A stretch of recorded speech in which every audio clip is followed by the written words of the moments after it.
Thank you. How's it going, Basement Air?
Oh, Basement Air. Currently, you are looking at um,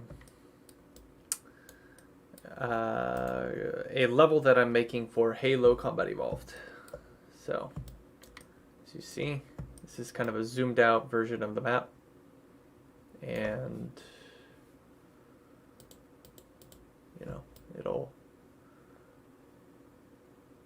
This is kind of the overall base level of the map, but there are multiple levels. So, yeah, that's what you're looking at.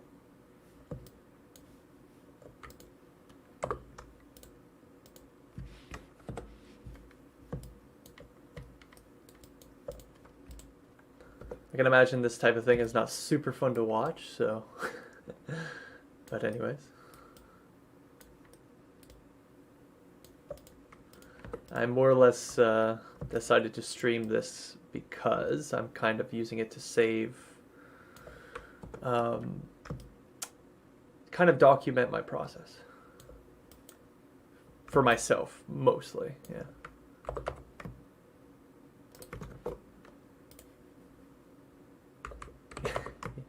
I'm finding that to be more of a reality that many people have never played Halo, so. But it's never too late to try.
No, go ahead and ask questions, man.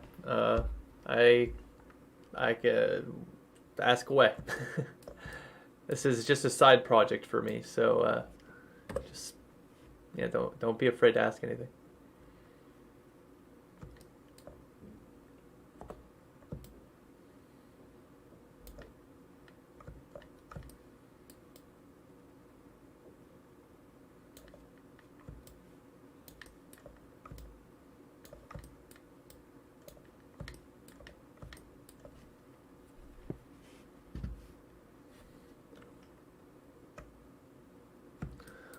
I am a level designer, but not obviously for Halo, but for another game right now.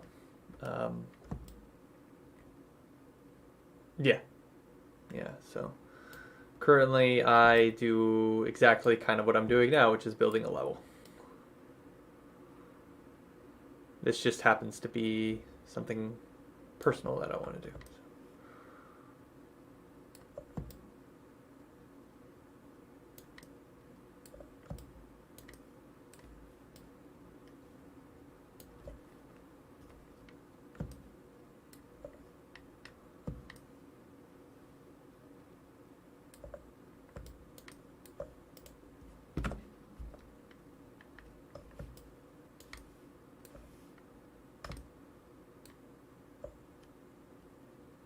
All right.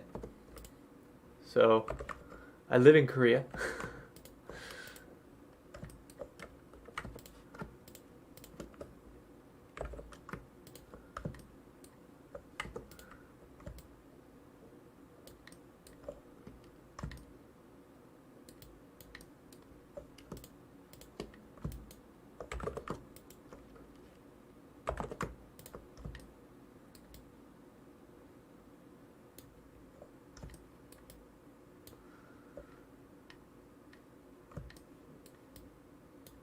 So are you somebody who wants to get into games right now, or um, somebody who's interested in programming or art stuff? Like, what's kind of your interest?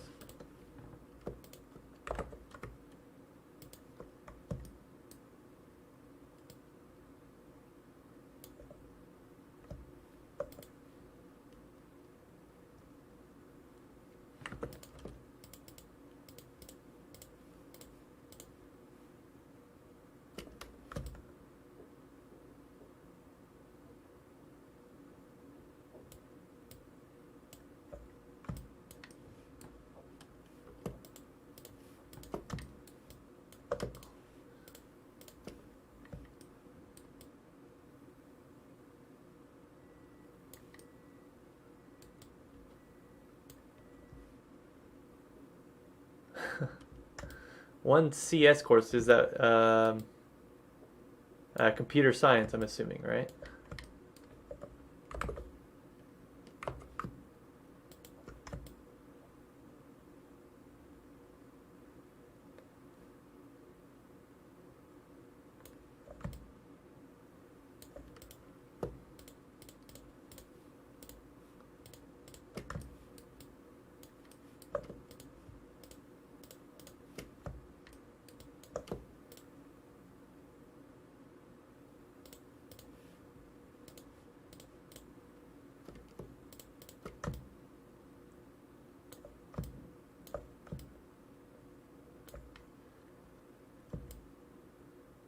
Okay.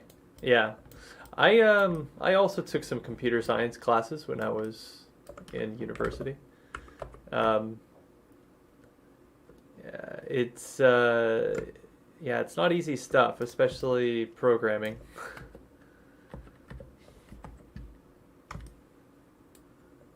So like this type of stuff, I don't really consider as computer science so much,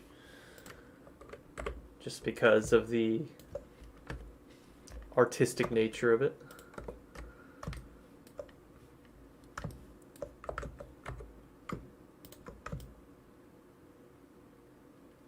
By the way, you said you are Korean. Do you live in Korea right now?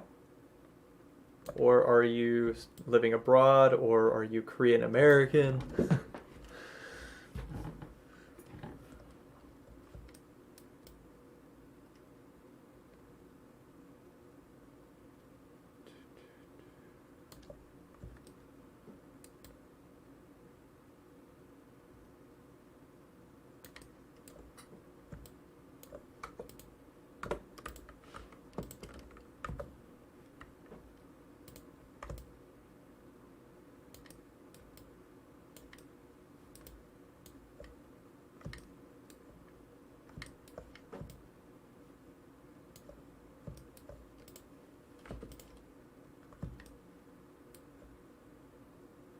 Korean university student in Korea. All right. Well, 안녕하세요. 반가워요.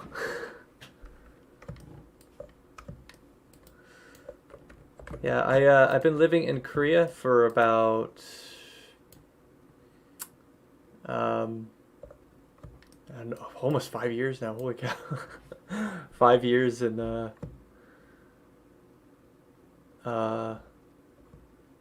5 years in, yeah, 5 years in February. That's crazy. Wow.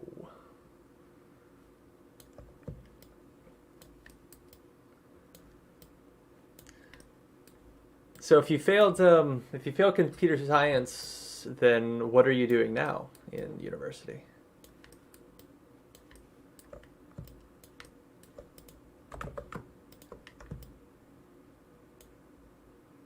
Living in Houston.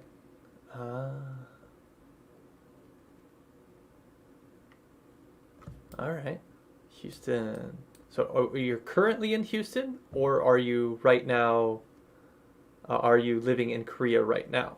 So Houston or Korea right now.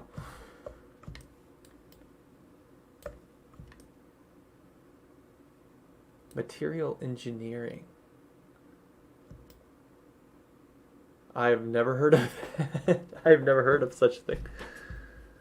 Material engineering.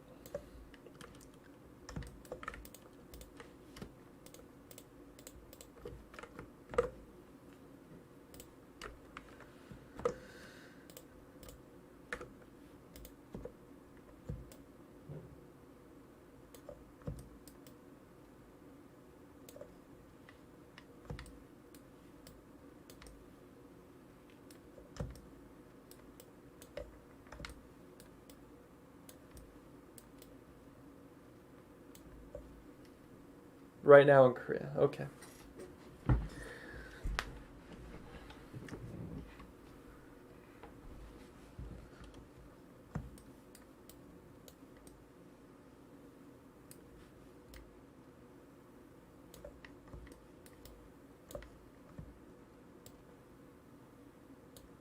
So what is material engineering? Is it, I mean, what it sounds like to me is like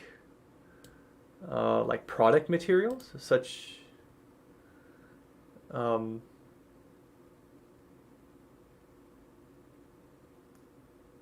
I don't know, like maybe I don't know, like product materials like fabrics or something like that. I don't know. 몰라요. So I guess you work in Pangyo? Pangyo. Pangyo 몰라. Pangyo.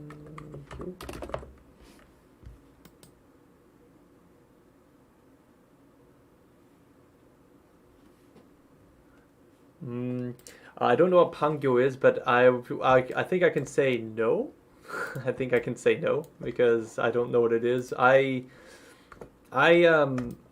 so when I first moved here, I was a lot of IT workers work in Pangyo. Hmm. Um. I guess no. So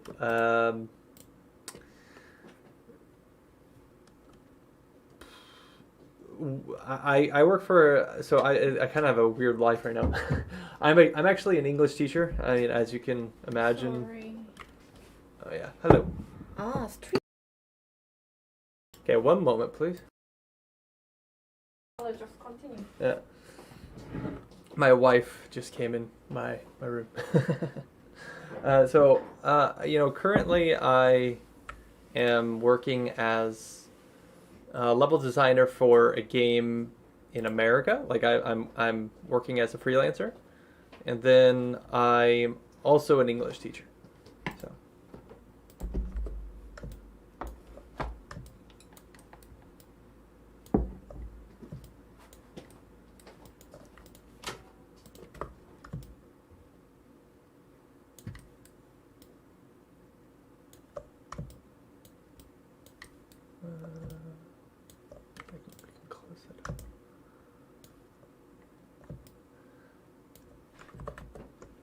It must be tough. Yeah, I mean, recently I can say it's not easy work right now doing both at the same time because of course, like I came to Korea actually as a freelancer to begin with, but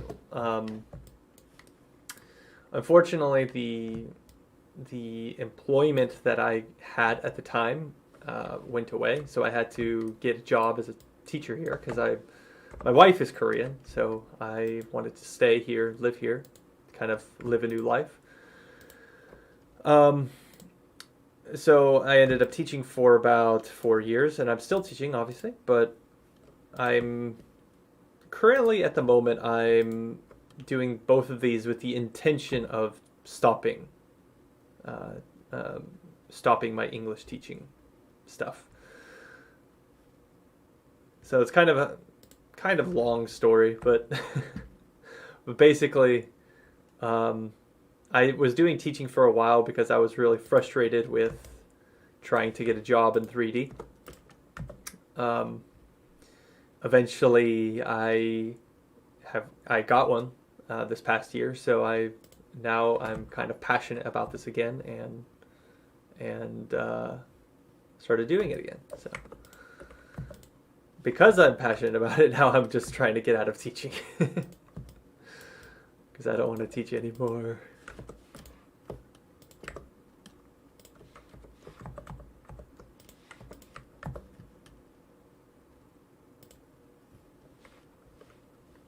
How long were you living um, in Houston?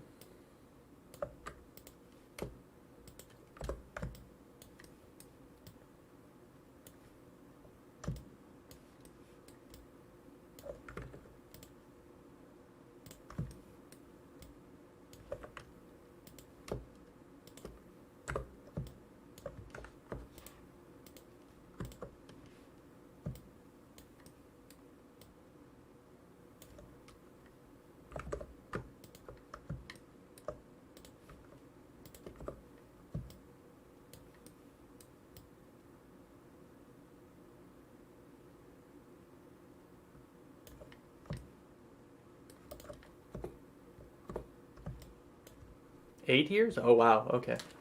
So yeah, you've kind of had your well, um, okay. Well, so you must have. So if you were there for 8 years and you're in university, so you've. I'm sorry. I'm trying to guess your age. So I totally understand if you don't want to tell me your age, but I'm just kind of in my mind. I'm guessing how old you are.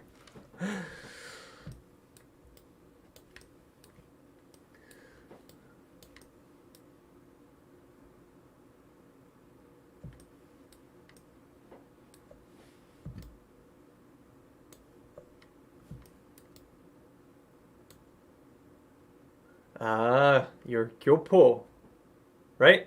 I would assume if you have a U.S. citizenship.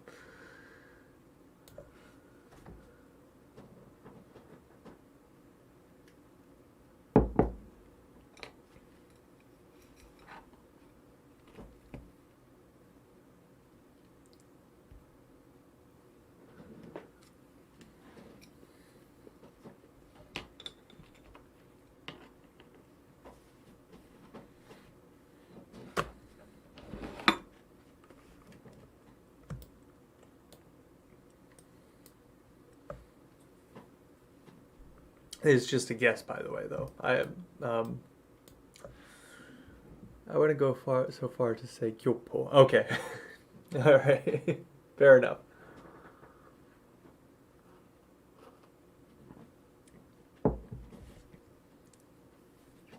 Yeah, so Kyopo is just anybody who was born in America. So you were you born in America or you just have an American citizenship?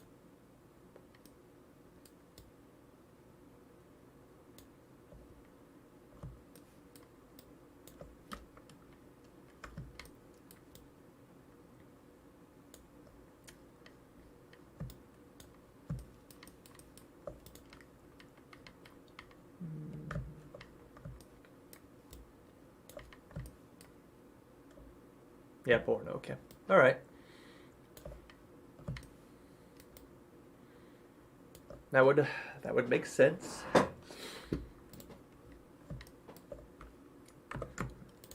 Because I know in Korea you can't have a dual citizenship, I guess, if you are born in Korea. But I know that there are some exceptions for people who were born in America.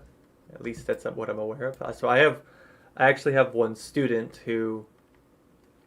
was um, who was born in America, but obviously has grown up in Korea, and I guess when he gets old enough, he can choose his citizenship. Yeah, I don't know. It's confusing to me.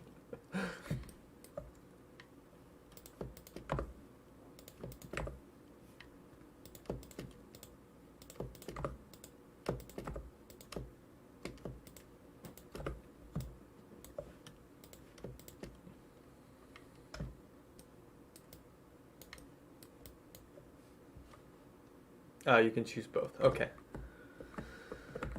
So, all right. So then, if you're born in America but have a Korean, you're living in Korea but were born in America, assuming that you are a male, if you are a guy, then you don't have to do military service, right?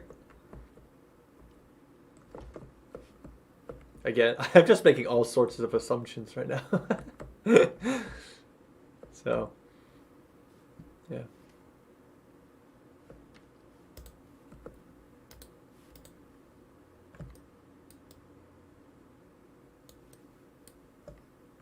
Okay, yeah, right. Well, that I would say that's probably a a very nice thing. Oh, laws have been changed. Oh, that sucks. Well, I'm sorry.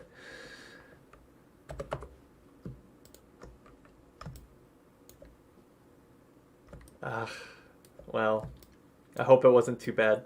I hope it went as as good as it could possibly go.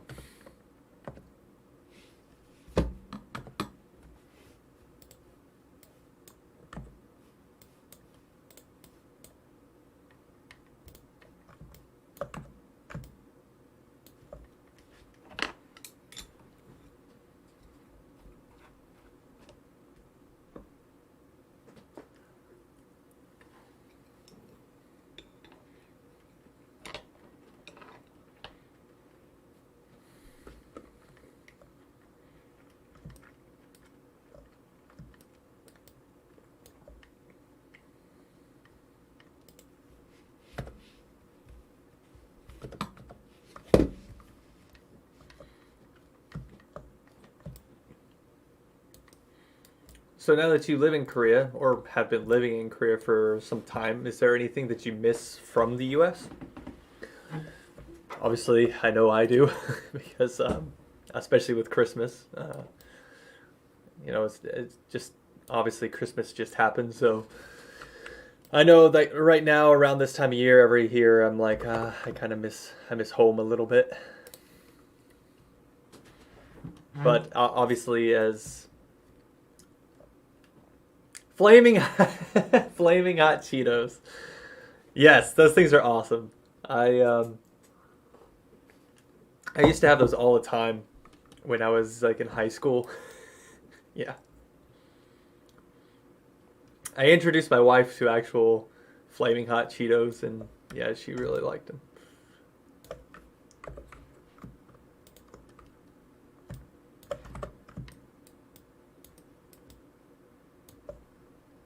Yeah, I don't know. I've tried the flaming hot Cheetos here in Korea, and they are not the same, man. They are absolutely not the same. They're um, I don't know. I don't know what's wrong, but something's wrong.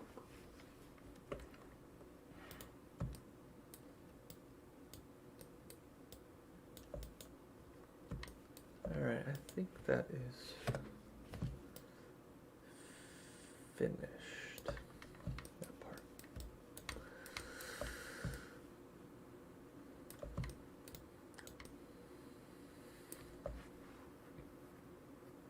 Are they the same though? You know what? I don't know. Maybe maybe my taste has just changed over the years, but I just remember just trying to get them and was like just one of my friends who's also uh, he's also an American who lives here, and him and I were talking about this, and we were like something's not right. But I don't know.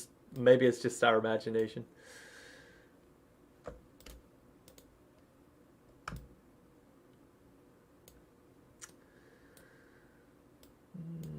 Okay.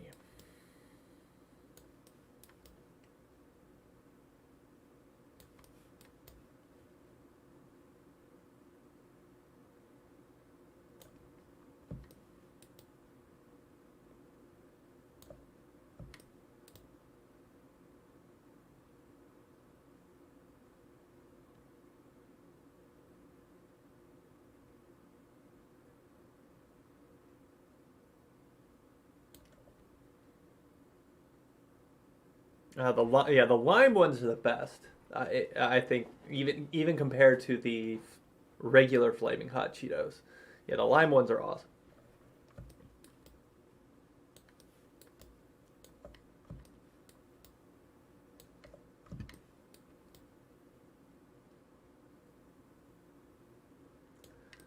So are there any games that you like to play? Considering I'm working on a game level, I figure that's an appropriate question.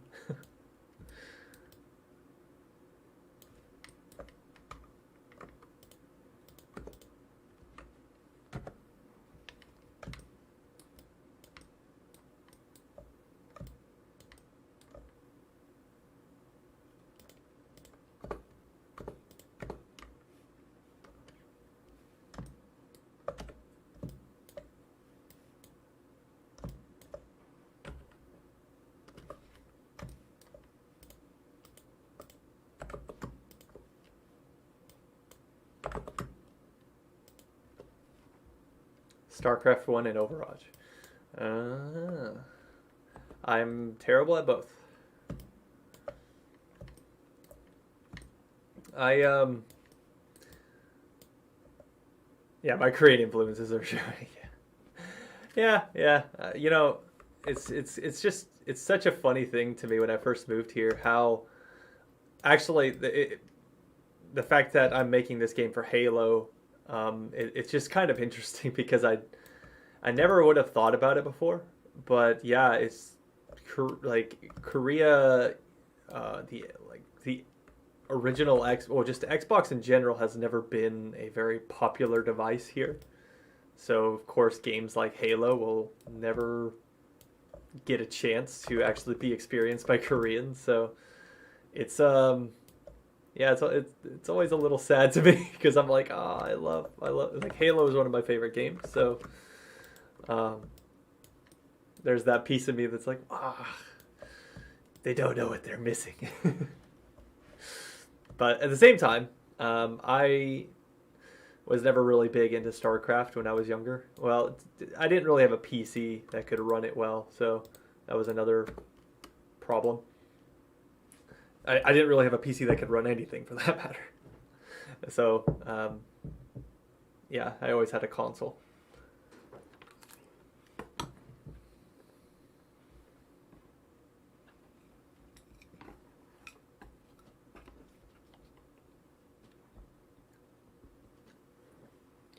But I think to be fair, Did you play the new Halo though? Yeah, yeah. Actually, my buddies and I were just playing it like I think maybe like an hour before I started streaming. So yeah, I I I think in America one of the things, at least when I was growing up. So like I was born in '94, so I'm 28 in Korean age, something like that. And when I was growing up, the or at least in my hometown, like having your own personal PC was like kind of a luxury because um, most people usually just had very basic, cheap PCs that couldn't run games or couldn't do anything like that. So most people around me just opted for consoles because they're cheaper to play games on. So, or at least cheaper up front. I think long term PC gaming is a little bit cheaper, but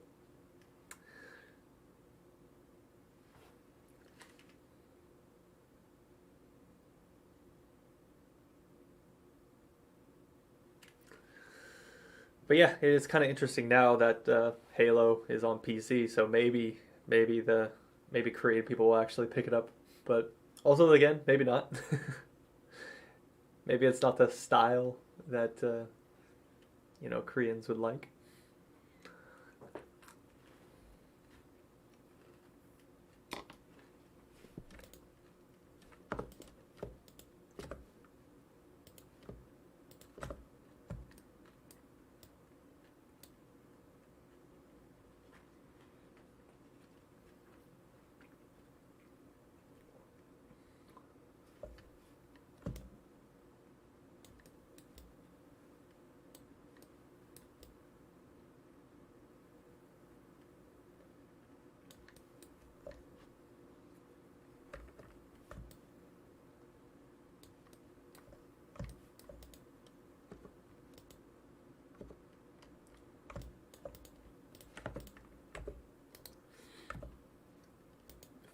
Considering Fortnite failed, well, I mean, yeah, I think there's a reason though, because obviously PUBG or Battlegrounds was really popular here, and so I think that kind of played a role in its lack of popularity here. So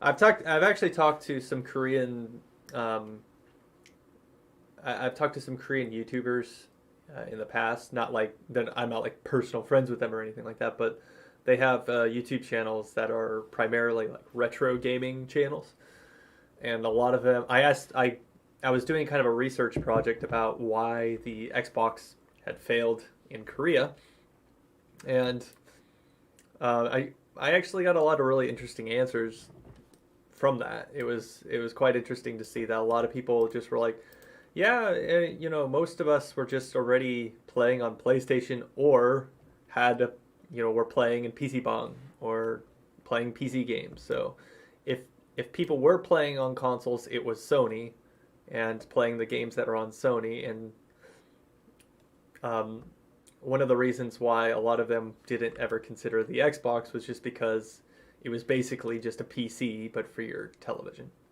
So, uh, which in American culture that makes more sense because the I think the I don't know, like the aspect of playing something on your TV growing up was like it made more. I think it just made more sense as an American than it does as a Korean because Koreans, the household is just kind of different. The culture is just kind of different. So, I mean, I think I was satisfied enough with the answers that they gave, but there's always still this thing that was like because it didn't just fail; it like catastrophically failed in Korea. It was just like not even they didn't even sell a 500,000 units. I think they sold a total of like 250,000 original Xboxes here when it was for when they first shipped it. So yeah, that was just complete catastrophe for Microsoft, but it worked in the U.S., so good for them. Good for me, because that's pretty much all I play. So.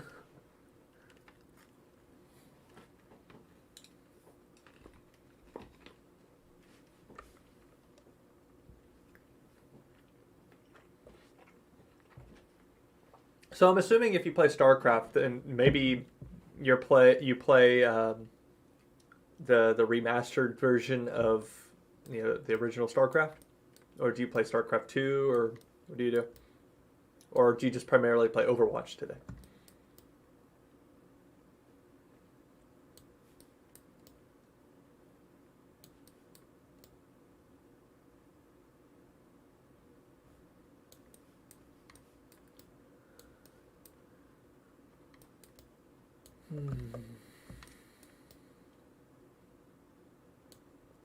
Yes, the remastered one. That's interesting. My wife was a huge StarCraft fan when she was younger, but I think just eventually she just moved to League of Legends. Sometimes too. Okay. Yeah. I'm very bad with those types of micromanaging games.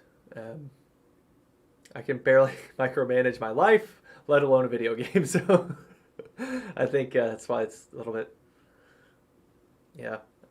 Yeah, I think StarCraft is a different type of mindset when it comes to that type of game.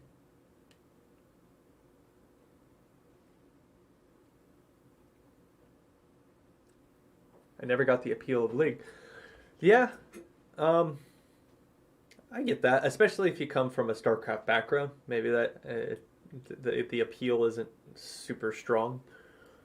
Um, I know I played League for a period of time because when I was in high school, around my like senior year of high school in like 2011, League was really popping off on the scene, and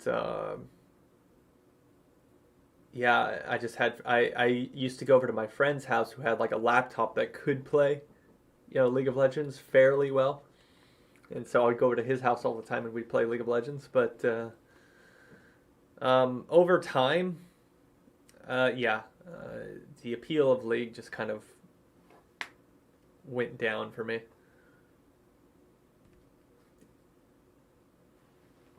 Like once I reached the highest level at the time, which was 30. Now they have just, I think, an infinite amount of levels that you can go up. But um, at the time, it was only 30, and then after 30, you just go and play ranked. And once I hit 30, I was like, well, I'm kind of trash at this game, so playing ranked isn't going to help. So, yeah, just came back to other games.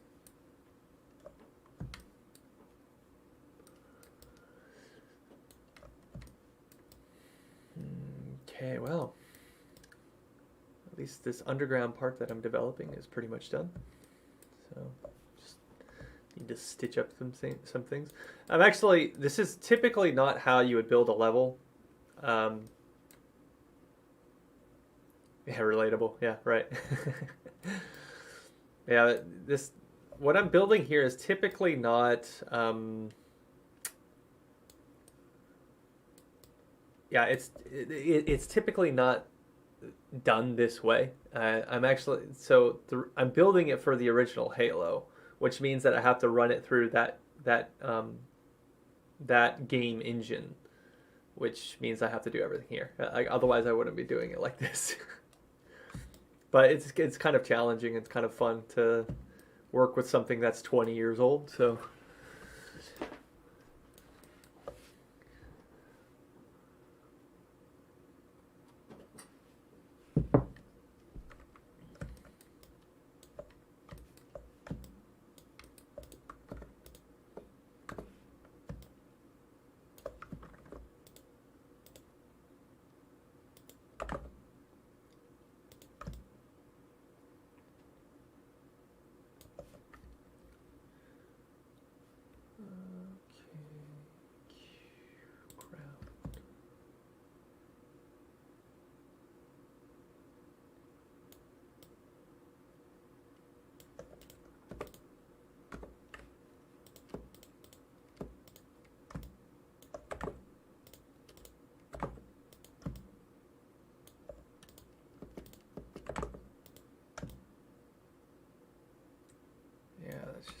see how I do it. Okay.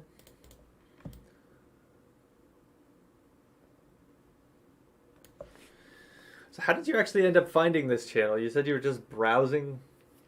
You were just browsing through the web. Like how did you actually end up finding me? Because like I said, I had no intention of really streaming in front of anybody.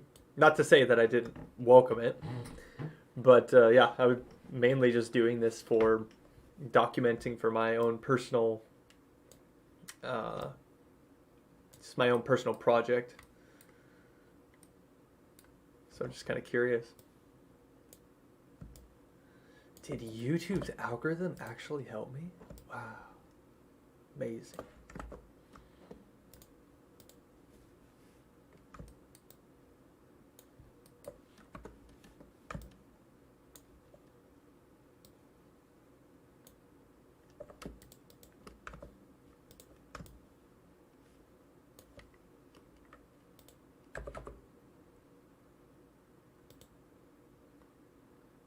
I saw your comment on Nomad. Nomad. Which Nomad? You're gonna have to refresh my memory. I don't remember what I what I commented. I don't even know who is Nomad again. I don't pay attention to names. I just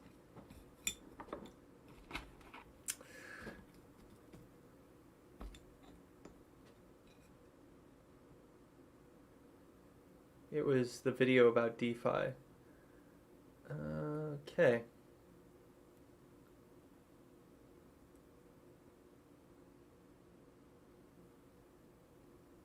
Maybe if you sent me a link, then it would refresh my memory. But I don't.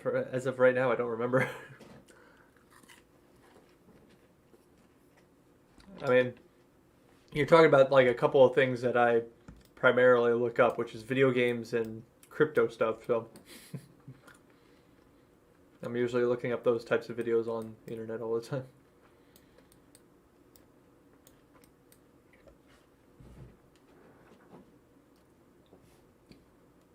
Oh wait, Digital Nomad.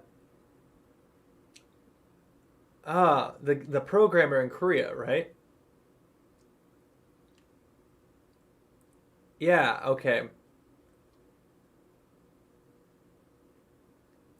Yeah, Nicholas, I think is his name, right?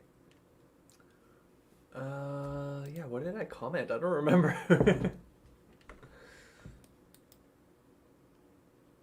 Maybe I just said, yeah, I like this. I liked his content or something. I don't remember. Yeah, it's a long time ago, I guess.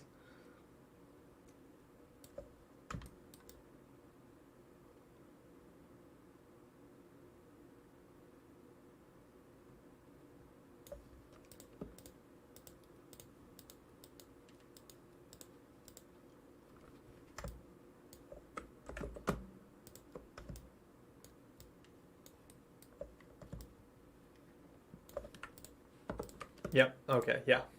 Yeah. Yeah.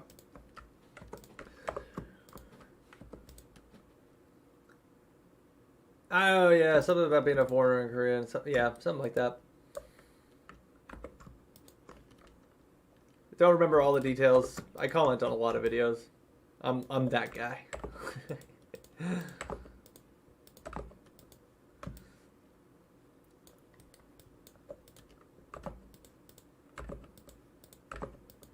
That's right. Yeah, because he did make a crypto video. Yeah. Which I thought was pretty useful for anybody who's interested in learning about crypto.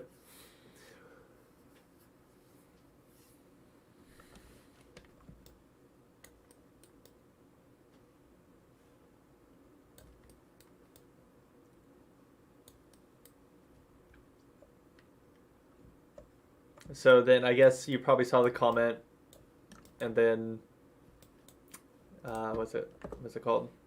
Just clicked to my profile.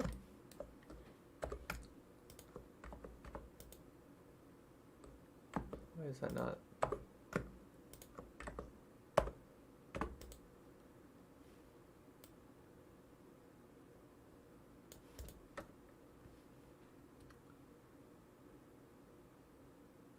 I was using his video to learn the basics of crypto. All right, cool. Well, if you have any questions about that too, I guess I can maybe help a little bit. Although he's probably more knowledgeable than I am, but yeah, I've been working or investing / researching all sorts of things about crypto over the last year and a half or so. So yeah, if you have any questions about that too, you can feel free to ask.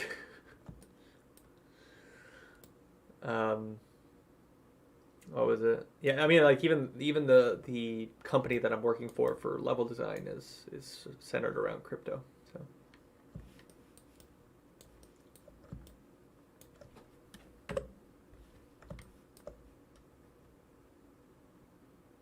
I'm also heavily invested in crypto. All right, so what are you? So what are you? Are you a Bitcoin maxi? Are you an Ethereum maxi? Are you a non-maxi? I personally I like ADA. I like ADA. Cardano.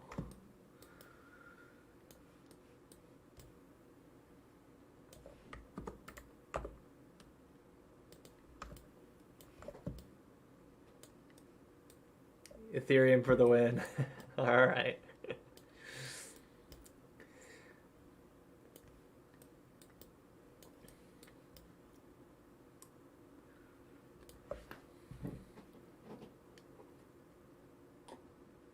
Yeah, Ethereum's been Ethereum. Well, the whole market's been doing incredible, so it's kind of hard to say that nothing is going wrong or anything like that. But yeah, one thing I'm just really hoping for the future is just more legitimacy. Like, I mean, I see it as legitimate already, but it's more like I would like to actually incorporate it into my daily life. Daily life, just daily life, yeah. I just like to have something like that. Cardano, wow. Your reasons into why Cardano the master race? No. I don't necessarily have any.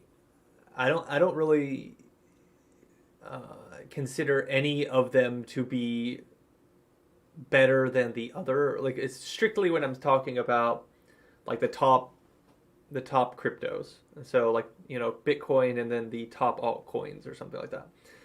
Like, all of them I see as equally as important for the market as a whole. Just because like, here's a kind of more, traditional world example is like, just because Facebook exists doesn't mean Twitter can't exist. That type of thing. That's kind of how I see most of the cryptos. I just tend to see that Cardano is just really interesting to me. You have the staking aspects of it. You also have the the current development with the smart contracts that they're going through and all that stuff. Yeah, it's all interesting to me. Yeah, like Ethereum has all those things. I totally understand that Ethereum has it. No problems there. It's just I just find I find the community, at least the community centered around ADA, a little less moon boyish.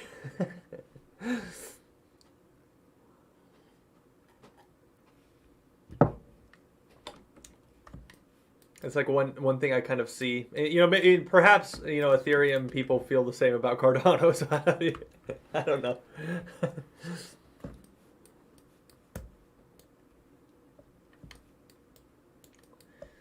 Well, I think this is about.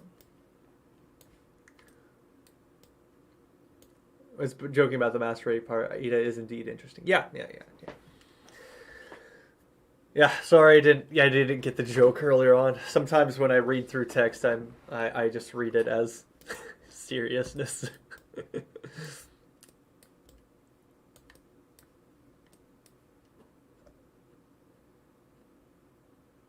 Yeah, I'm also pretty big skeptic of crypto. Yeah, honestly, I think that would be a healthier mindset. I think most people in the crypto community should have.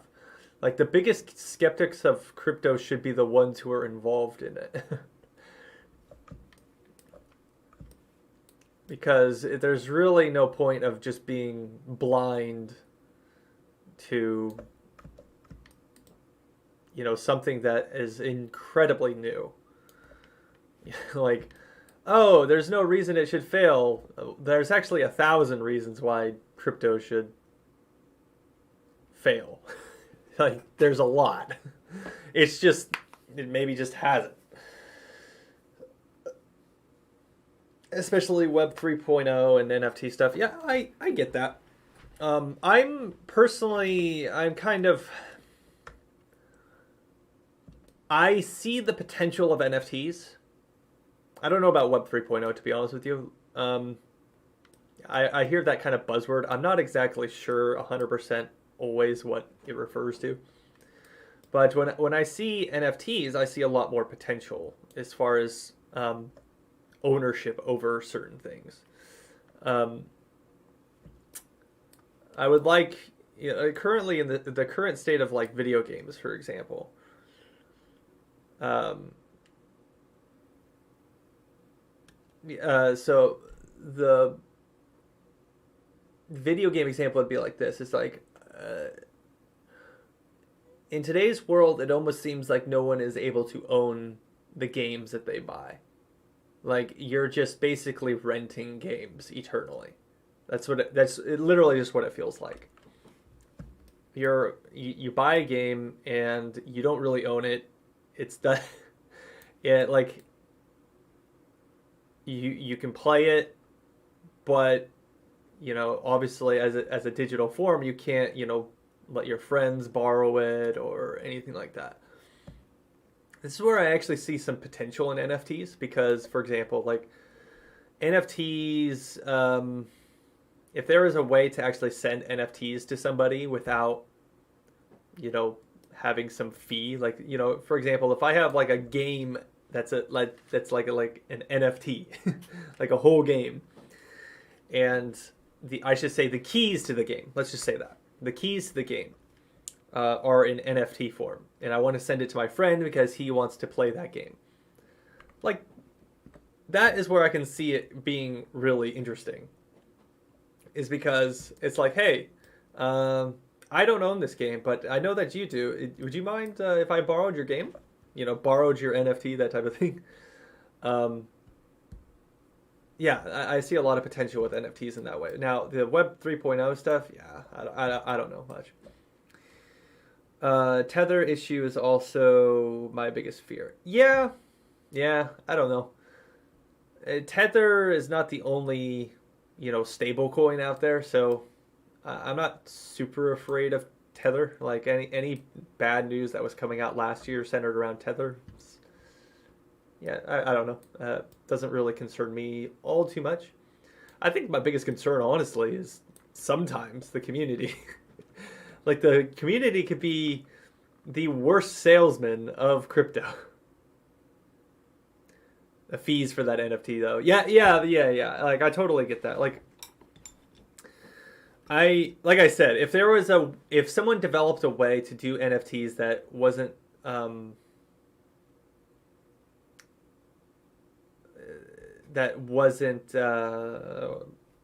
didn't have a large fee involved or didn't have any fee involved, I'd love to see that because, it's one thing if you want your friend to borrow a game, if they live really close by. Yeah, NFTs don't make a lot of sense. But like, let's say, like I live in Korea, right? And I buy a game and my friend back home who lives in America wants to play that game. Well, if they have some type of game key in NFT form and I want to just let them borrow the game, I can just send it to them. Yeah, the fees are stupid right now. I don't know. That's actually, I think my biggest criticism of Ethereum at the moment is the fees. Um, I'm not an economist, and I'm not exactly sure why those things are, but there's no way that's sustainable. There's no way that people are going to want to continue to spend the fees that it costs to actually do that type of thing. Like your average Joe is not going to spend $300 to send some digital, some digital, um, asset like that. It's just insane.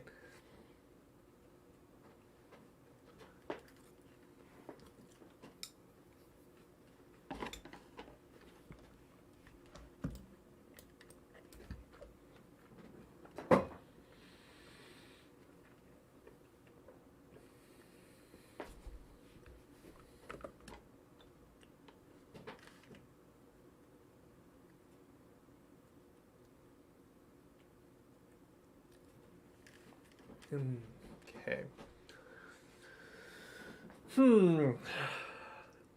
Well, I don't think I'm going to do any more on this map today. So I'm just going to save out.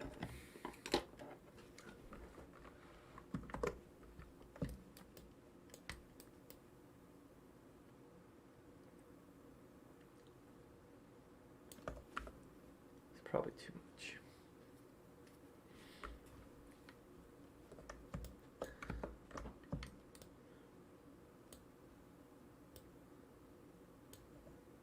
The most mind-blowing thing about NFT right now is the art itself. The art itself is not on blockchain. Yeah.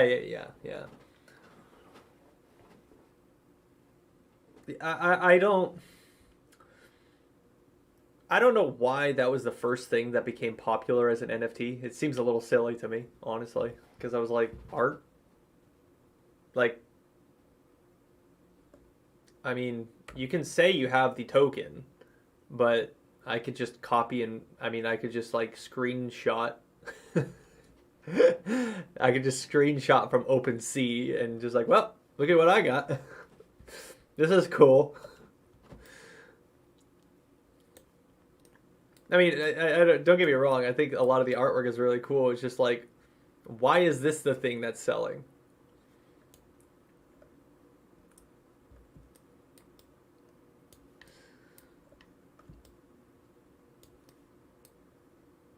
I think that's why, in general, I'm more interested in the tech behind crypto and blockchains. It's like, I feel like right now we're in this kind of early stage, like the internet was back in the day, where everybody's just trying to have their shitty, um, yeah, right click saved. But yeah, it just feels like everybody's just trying to have their shitty website. Like back in the day, everybody made a shit ton of websites, which caused that, the .com bubble. And it's what it feels like right now. I'm not saying that currently we're in a bubble, but it feels like there's just an enormous amount of people who create a bunch of products, especially, just especially like NFTs that are just like, why is the .com bubble in the happening? Yeah. But like, it's just more like, why is this the thing? There are so many other uses for this type of technology, and you guys chose to do it on these like art pieces that could be sold in regular life. Like, I mean, yeah, I don't know. Yeah, it's weird to me because it's like I can think of 30 different ways how you can use that technology in a better way than uploading some artwork.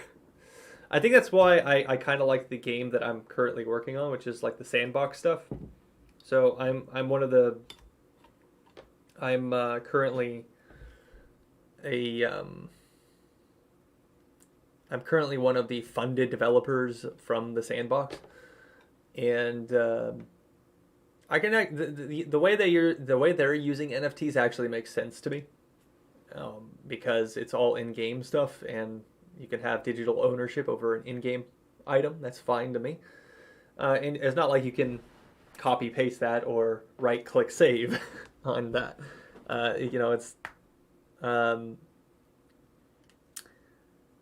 yeah, like I would say that there's a lot more uses behind those NFTs than something that's just a digital art piece. Whoa.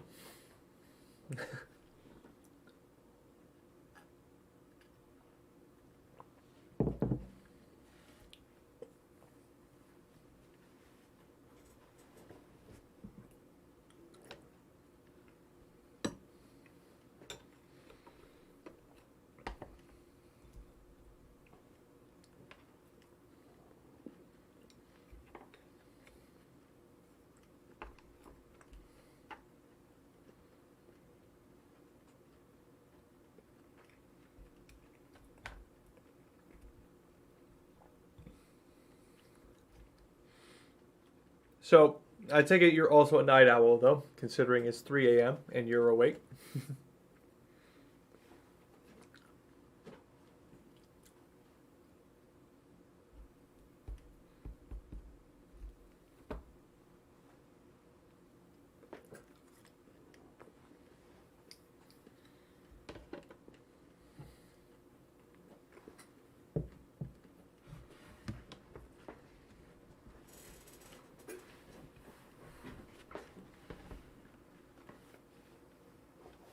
Yep. Yeah.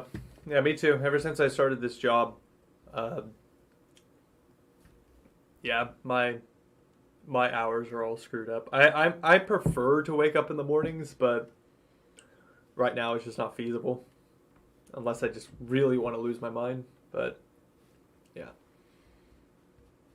so I'm just now a night person.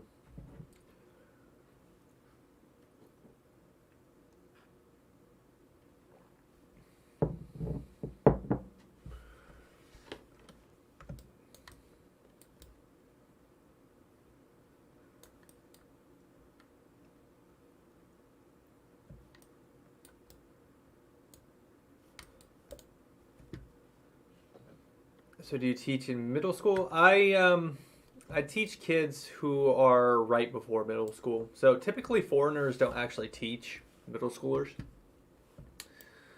Um, Mainly because middle schoolers are busy learning. They're busy learning like grammar and stuff like that.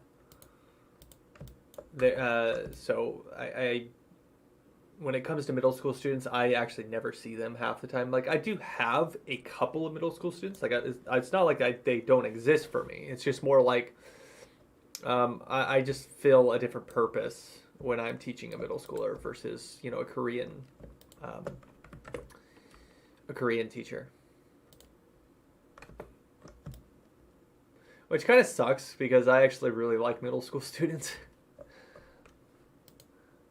I actually would prefer to teach that age group than elementary.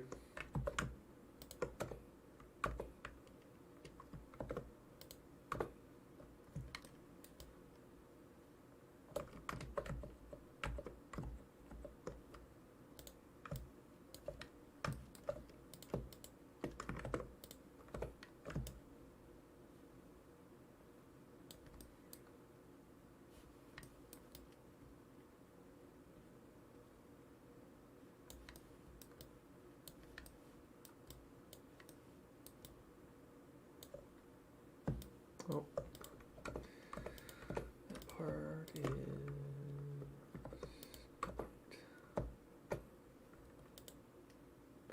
I remember a lot of friends being a douche to native foreign teachers. Yeah, yeah, that happens. Um, it's kind of it comes with the territory, I guess. Like if you're teaching in Korea, um, when you're teaching in Korea, or I should probably say like any other foreign country, there's a tendency where students kind of take advantage of the fact that the teacher doesn't know the language. Um, well, jokes on my students, I can understand fairly well. but but for the most part, they take advantage of the misunderstandings.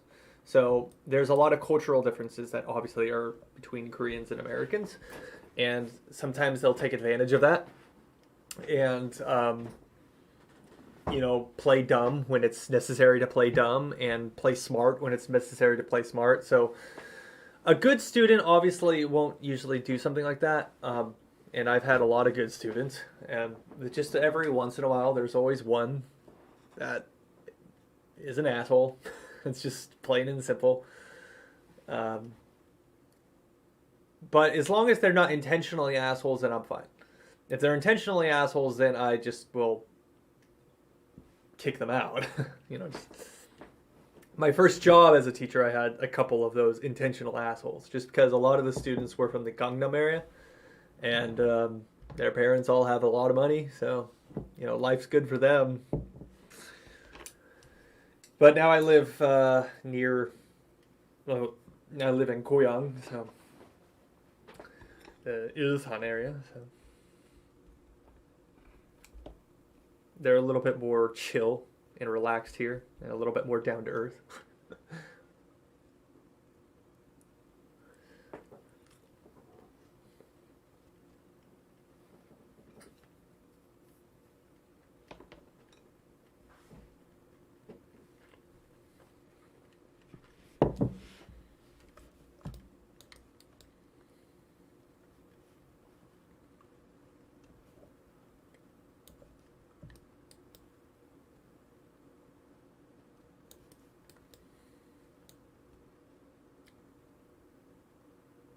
I used to live in Gangnam, so also relatable.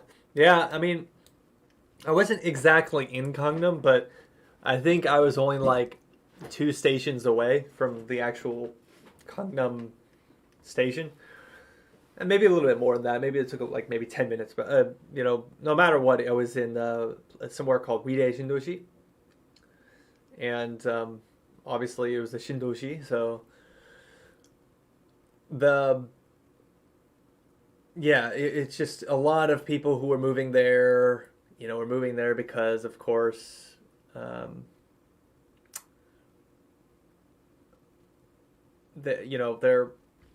I don't know. Like a lot of people are moving there because they can afford to move there. So I was just lucky enough that my school was applying housing. So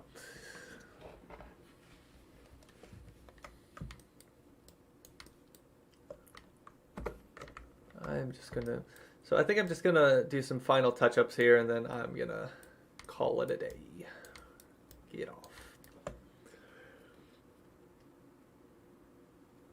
Might be a little bit longer though, so maybe like 15 minutes. So I just find it kind of funny though. The first person who ever comes to my stream is somebody who's from Korea. I guess it makes sense since I'm probably streaming to a Korean server, but I just wasn't expecting it.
Okay.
So I don't think you ever answered my question earlier. What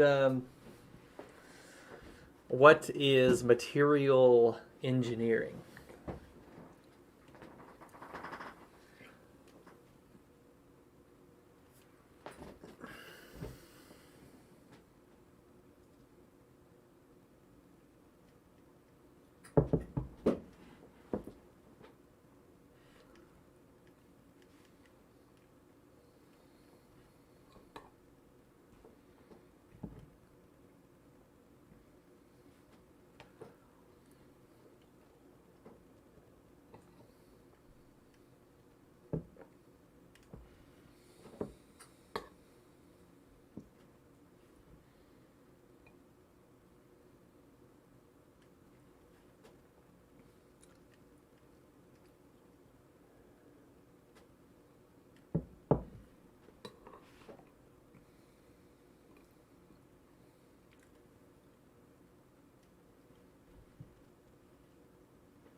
Basically, metal plus nanomaterials plus polymer plus semiconductors mixed into one. Wow.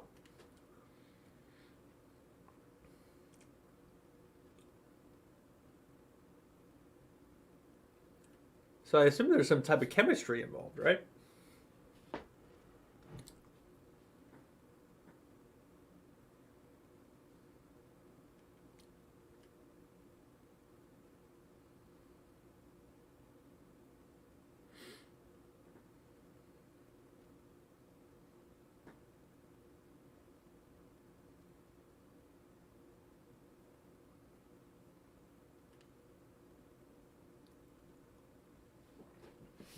Yeah. It sounds like it, at least to me.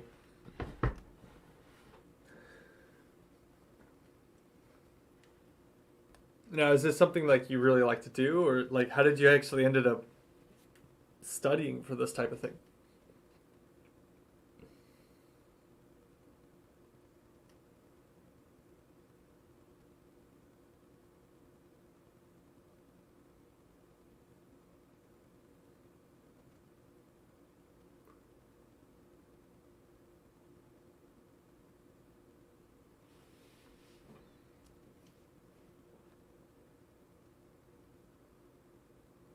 Oh, KSAT placement. That's such a weird thing to me, honestly. I guess no offense, but it's just more like I don't understand why certain things place you into other things. Like instead, like wouldn't it be better for just allow people just to kind of explore what they want to do on their own terms?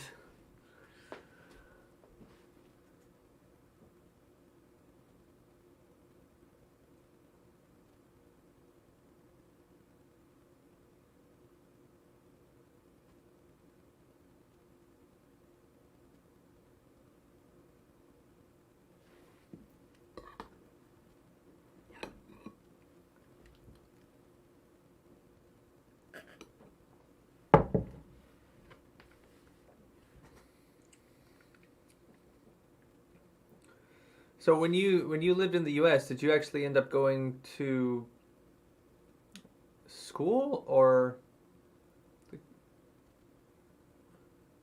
so the Korean mindset will never in a million years accept that. Yeah.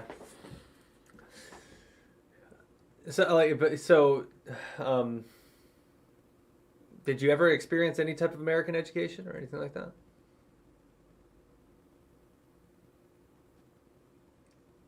Obviously you were there for 8 years, so I imagine you grew up there for 8 years. You would have been just old enough to you would have just barely been old enough to be in like kindergarten, I guess.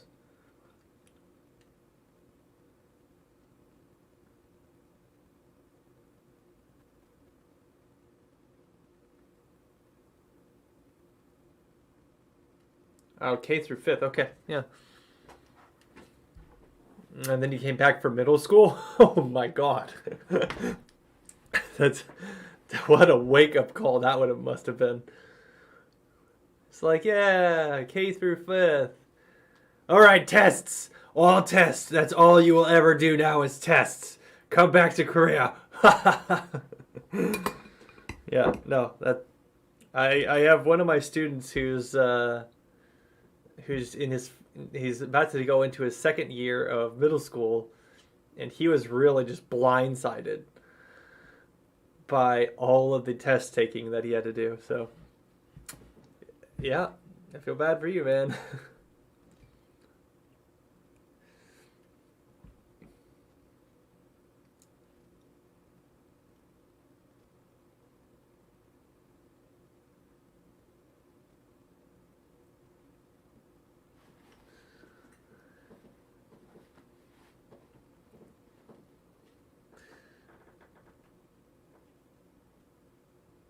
I guess high school probably would have been worse though, I guess.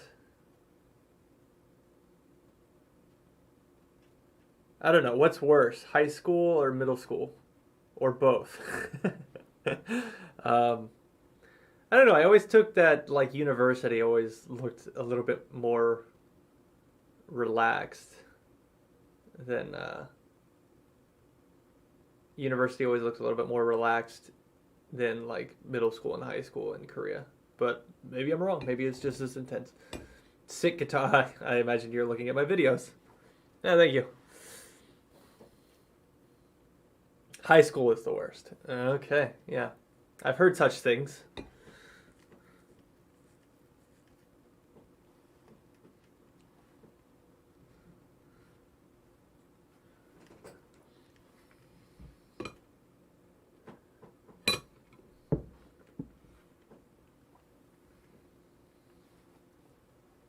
What is it about high school in Korea that like is bad? Is it the long hours? Is it the testing? Like what um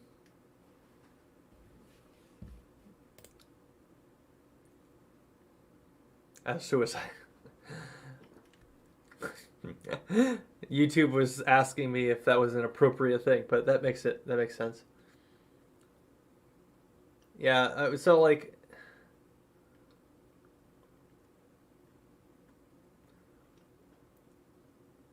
yeah, Hagwon. Yeah. I used to work at Hagwon, so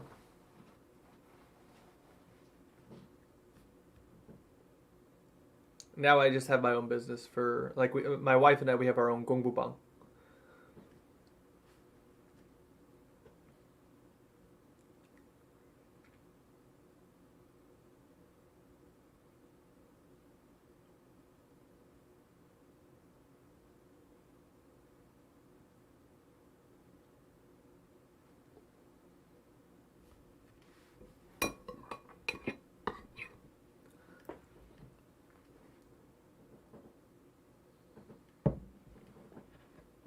So is it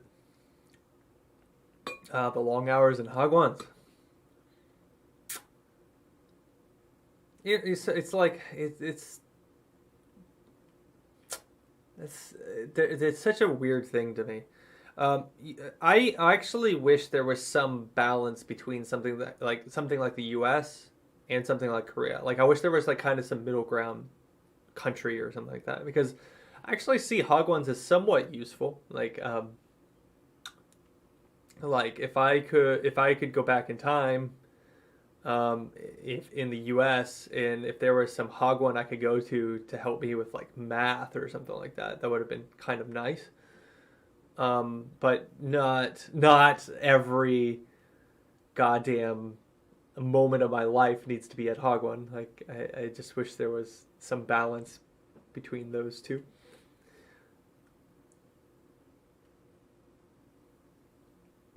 I'm really not sure what I'll end up doing, um, given if my wife and I have a child here. So, test all day, competitive nature of Asians? Question mark. Kind of racist, but true. No, no, no.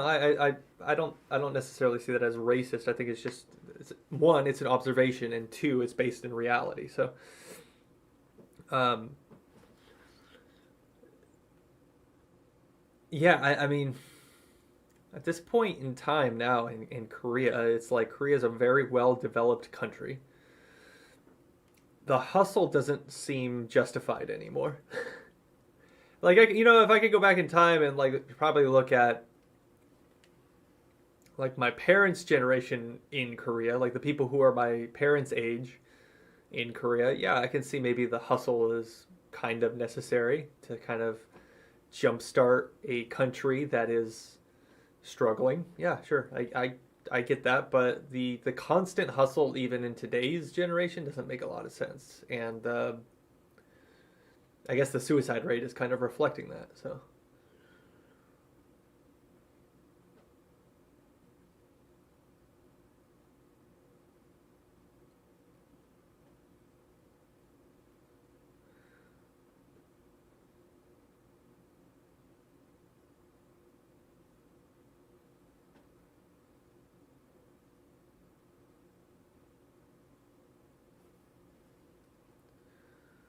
so then like in your mind or in your opinion, what would be a good solution for a lot of the stuff that is kind of happening right now? Don't just say like just get rid of those. So it's think of a logical like solution, like how it would be best to solve these types of issues.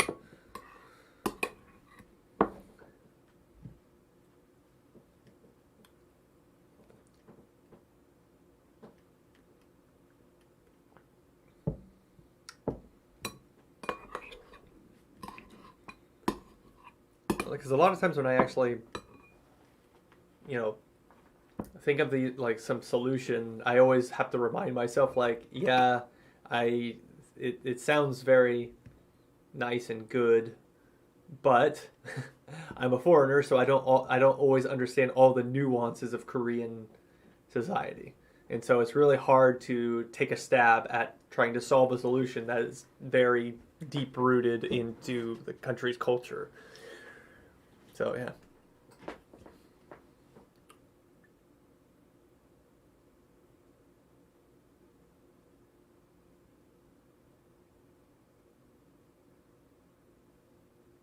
I say deep rooted, but really only like 150 years of maybe 130 years of I don't know, something like that. Not even 100 years, yeah, something like that. Depending on how the education system worked 100 years ago.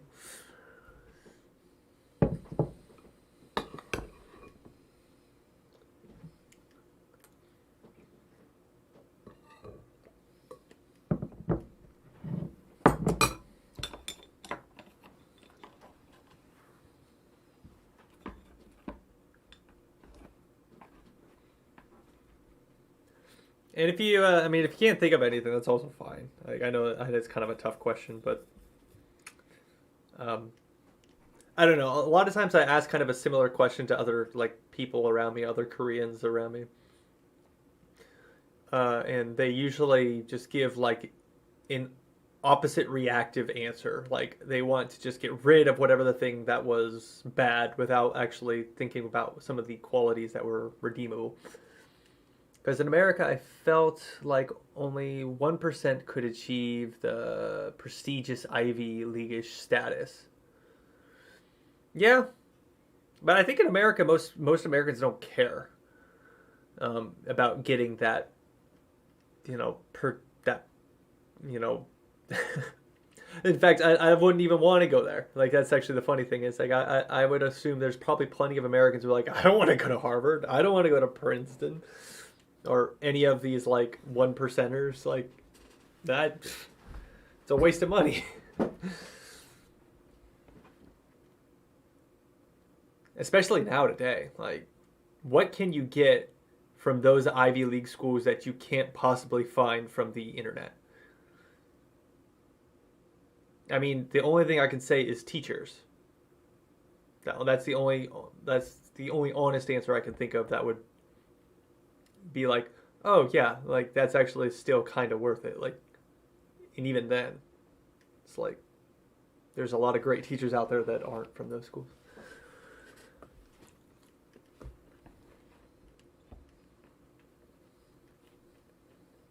Connections mostly. Yeah, that's also true. Yeah. Like, when you go to those schools, I can imagine you have, like, a ton of connections and shit like that. But then again, it's just, again.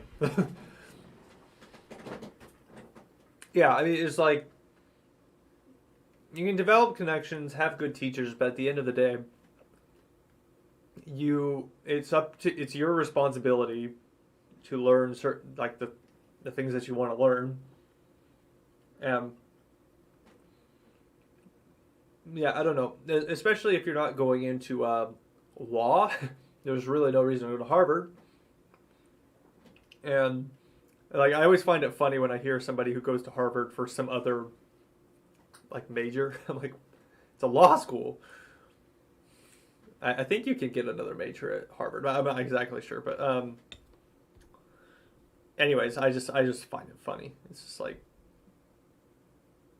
they exist. I don't know why they exist. That's just my opinion and I think that just is me. I'm a person who comes from a very small town in California, and so yeah, like, and this isn't like California as in LA beaches or San Francisco vibe life or something like that. Like, I grew up in a very small conservative town in the middle of the state where we grow, like, it's just, we have farmland, just constant farmland. And so I think our mentality about those types of things is just so, I want to say it's down to earth in all honesty, because it just like, I don't see myself as, I don't really see myself as needing to like bolster my own ego by going to such a school. Like, and if somebody really has a desire to go to that school, like, by all means, go. It's just not for me.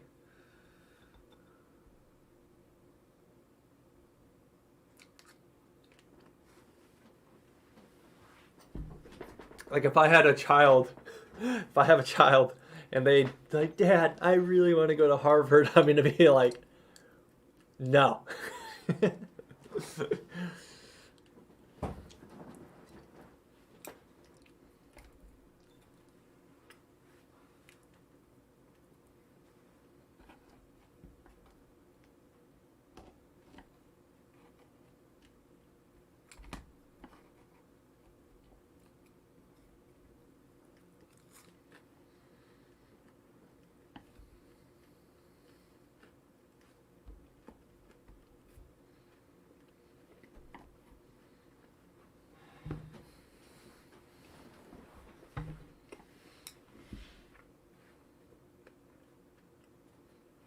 The problem with the Korean education system is the system itself.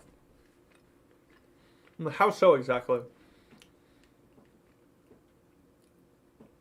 It's the mentality of Koreans. Like, is it like the mentality? Like, so when I hear this, I hear this fairly often too. Like, the mentality of Koreans, but that's such a vague thing that doesn't really make a lot of sense to me. I'm not, by all means, if you could explain further, I would love to. Like, I always get the impression that it's related to the Yu-Gi-Oh culture, but when I even ask something related to like Yu-Gi-Oh culture, it's like um, no one can really pinpoint what it is that causes um, such like I don't know how to even put it into words really. It's like this kind of collective mindset, I guess. I suppose it could be related to, well, yeah, Confucianism. Yeah.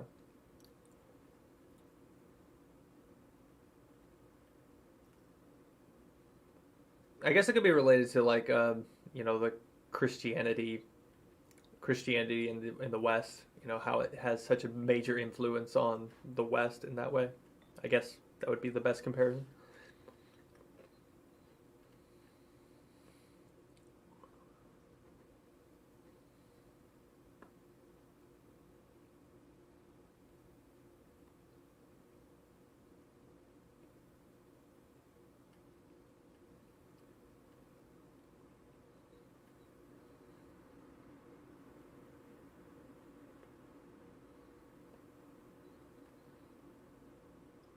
Yeah, you don't need to explain. That's totally fine.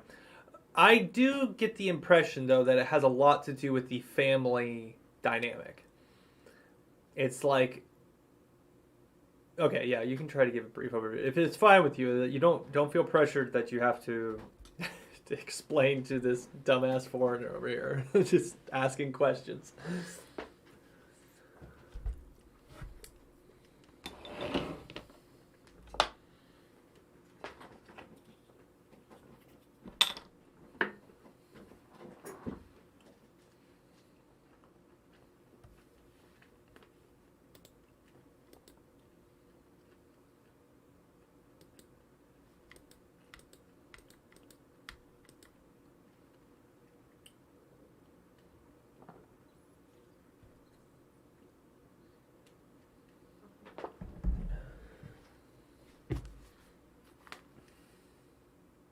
Well, while you type, I think it'll be good to clean up my desk.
Dense urban environment, high speed internet, Confucianism, military collectivism, all play a role. Okay, yeah,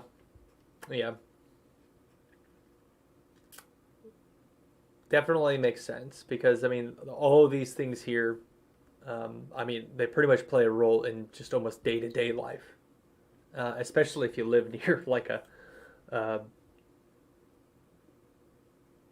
if you live near like actually even where I was living in Uidesh, Indonesia, I always remember there was some type of um, there's always some type of aircraft over, like military aircraft. Dense urban city means there's always someone better than you. Yeah, that's what. Yeah. Uh, I dealt with the opposite of that extreme. It says, I grew up in a very small town. There was a few people who thought they were better than everybody else, but then when they get to a bigger city, yeah, they got a taste of that reality, and it wasn't long before they came back home because they couldn't stand not being the best. So it's a good way to humble yourself, though, I guess.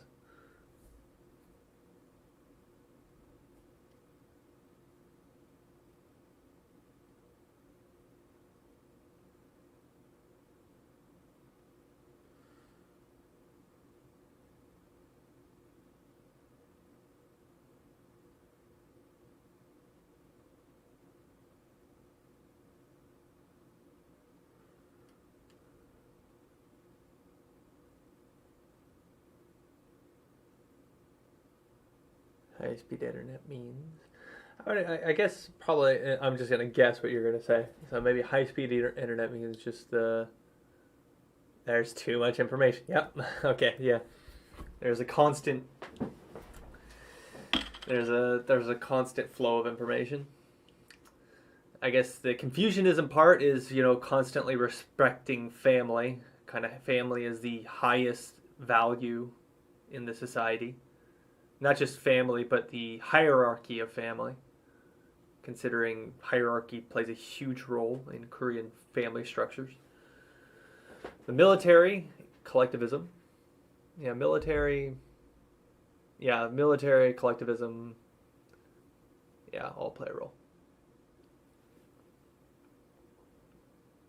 What I think I find fascinating is that, for example, like Korea, Japan, China, I suppose you could. I suppose maybe you can tie in Vietnam, Thailand. I suppose it's probably not a very good idea to put those in the same basket, but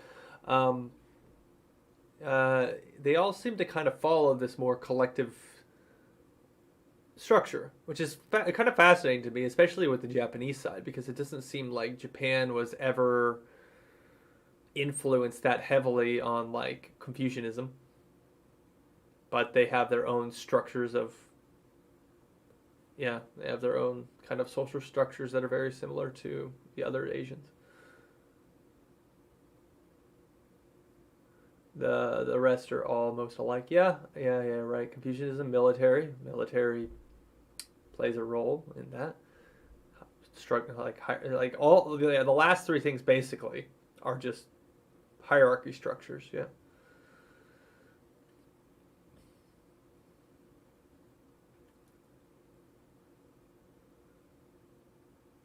I actually watched this fascinating documentary about the East versus the West. Kind of collectivism versus individualism. It's very interesting to watch how those types of dispositions. It was kind of interesting to see how those dispositions really affected almost the day-to-day life of people. Well, anyways, I think my country is falling apart. Oh, yeah. I feel the same way about my country sometimes. Especially recently with the whole Biden presidency, but, that's neither here nor there. I think we'll all be fine, but at the same time, it does feel like things are kind of falling apart. So, buy crypto. I think I'm going to end it here, though, because, I do need to get up somewhat earlier tomorrow, and I have nothing else to do today for this. So, I appreciate you coming by, man. It's been really interesting to have this conversation with you. So. If you ever see me on again, don't be afraid to say hi. But until next time, take it easy.